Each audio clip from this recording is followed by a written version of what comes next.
À une époque pas si lointaine, en 2015, le PSG avait une folle équipe. Thiago Silva, Zlatan Ibrahimovic, Edinson Cavani et j'en passe. Cette équipe avait les valeurs de Paris qui se sont perdues peu à peu, comme mouiller le maillot jusqu'à la dernière seconde. Et cette équipe était rythmée par 4 milieux exceptionnels. Thiago Motta, Verratti, Matuidi et Pastore. Aujourd'hui, ils sont tous partis et ils ont laissé et laisseront un très gros vide. Dans la légende épisode 1, le milieu du PSG en 2015.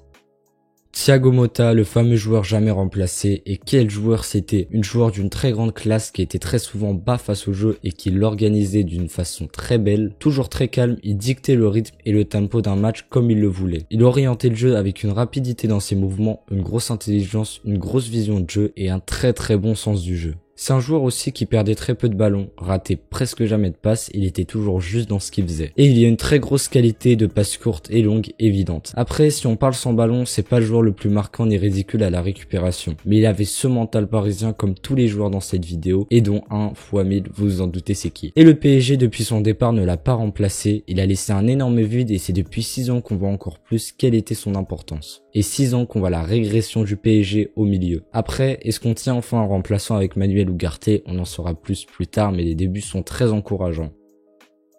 Blaise Matuidi lui aussi n'a jamais été remplacé. C'était l'exemple de l'humilité, du travail et du talent. Il était le couteau suisse qui savait tout faire. Il était un peu technique, passeur, tireur, mais aussi et surtout un énorme récupérateur, tacleur qui avait l'amour du maillot comme personne et qui se donnait à fond tout le temps. C'était un joueur indispensable car c'était le joueur qui apportait de l'équilibre, mais aussi courait tellement et qui avait tellement un sens du sacrifice. Il a aussi beaucoup marqué, même si on l'oublie souvent, il a mis 33 buts en 295 matchs, ce qui est plutôt pas mal du tout pour un milieu défensif, même s'il jouait souvent en position numéro 8, où il a mis plusieurs pétards pleine lucarne dont on se souviendra toujours. Et donc lui aussi n'a jamais été remplacé comme Motta. Il n'y a plus aujourd'hui un joueur du style à la Matuidi, donc qui mouille le maillot, qui sait tout faire sur le terrain et surtout qui marque. Car aujourd'hui, les milieux du PSG tentent peu leur chance et marquent pas comparé aux autres équipes. Donc Matuidi, quel joueur, on s'en souviendra toujours les supporters parisiens et les Français. Et j'espère qu'on aura des joueurs comme ça dans les années à venir au PSG, mais un joueur comme Blaise, c'est tellement rare que c'est compliqué d'en trouver.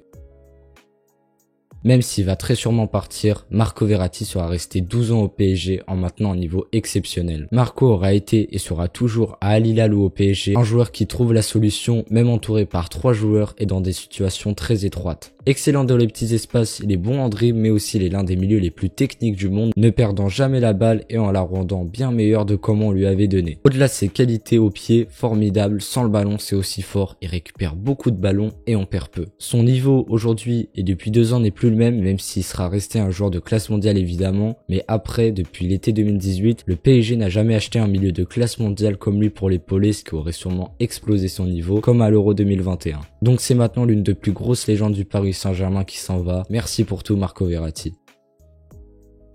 Première recrue de l'ère qatari, Javier Pastore aura marqué le PSG lors de son passage grâce à une technique exceptionnelle et une élégance balle au pied. Durant son long passage au PSG de 2012 à 2018, il joue 269 matchs pour 45 buts et 56 passes décisives. Numéro 10 à l'ancienne, il pouvait aussi jouer ailier gauche et milieu de terrain et comme tous ses coachs le disaient, il pouvait jouer absolument partout. Chouchou du Parc des Princes pour toujours, il est adoré par tous les fans parisiens et normalement si on aime le football, par tous les supporters de football. C'était un joueur qui sentait incroyablement le jeu comme le montrent certaines de ses passes exceptionnelles, mais trop de blessures et un mental un peu fragile auront gâché le très gros potentiel du génie argentin. Mais en tout cas, ce qui est sûr, c'est qu'on s'en souviendra longtemps du talon d'El Flaco.